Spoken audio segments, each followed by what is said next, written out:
With the Taliban now back in power, some Afghan women say they feel like darkness has fallen over them.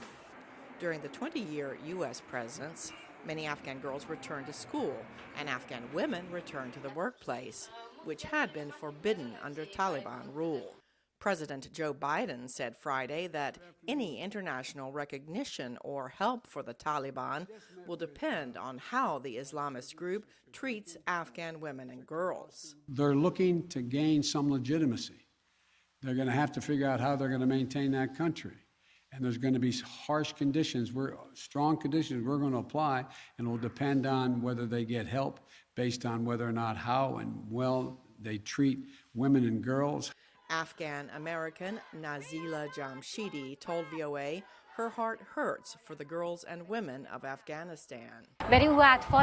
For those who were born after 2001, we taught them human rights, human dignity, and freedom of expression.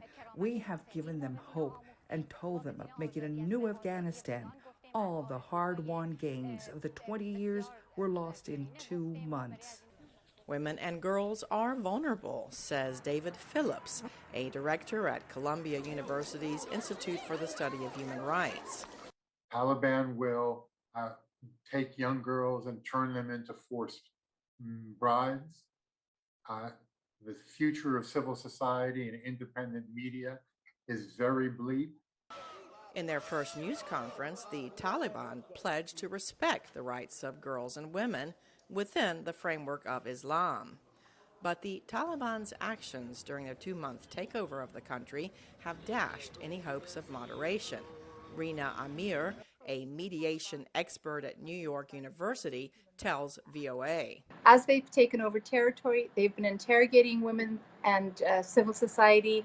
They have been creating a real culture of fear. They go into their houses, they have lists, they know their names, they go through their material, they check their cell phones. So they're doing all of the things that they used to do, but in a much more, I think, sinister and systematic way, while at the same time they are giving, they're saying very positive things, but it's not materializing on the ground.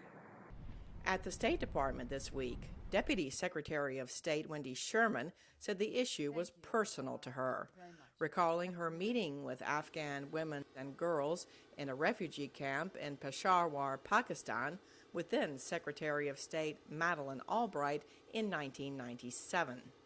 In the last 20 years, Afghan women and girls have embraced their freedom. Millions have gone to school.